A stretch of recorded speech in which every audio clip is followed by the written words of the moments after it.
Welcome back to Radical and Relevant. Today's reading is from Matthew chapter 14, verses 1 through 12. At that time, Herod the Tetrarch heard about the fame of Jesus, and he said to his servants, "This is John the Baptist.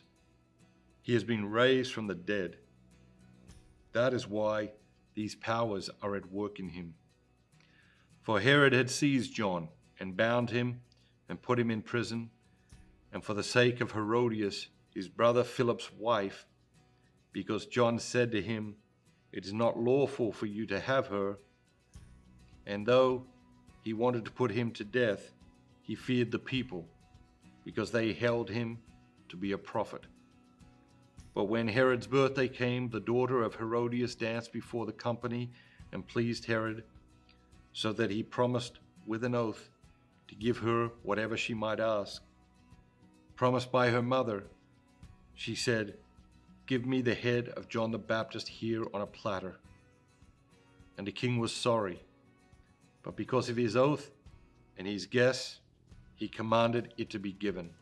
He sent and had John beheaded in the prison, and his head was brought on a platter and given to the girl, and she brought it to her mother.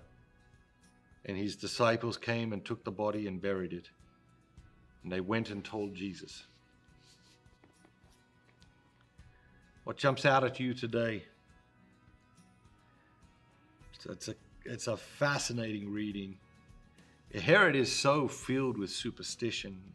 Herod has all these different superstitions. I think an argument can be made that at this point in Herod's life, he's actually experiencing some form of mental illness.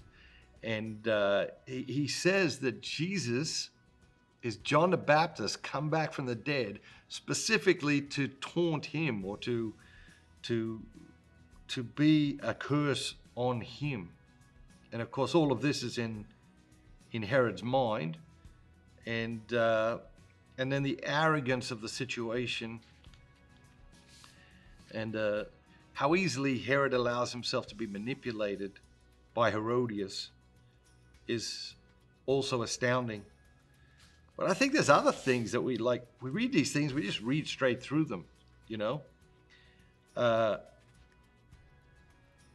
girl asked for John the Baptist's head on a plate, like now, like pronto. And so Herod sends servants to the prison to behead John the Baptist. Now, I don't know how you do a beheading when you aren't prepared to do a beheading. But when I think about that, it's like, okay, well, how they chop his head off? And that must have been pretty gruesome. And the pain and the suffering of John the Baptist, which had already been immense, must have been horrific, right? And then they bring this head. I think sometimes when we read the scriptures, we sanitize them. But no, they're actually bringing a head on a platter into the dining room. And the gruesomeness of that is, I think it's necessary to understand the lunacy of this situation. And so what jumps out at you?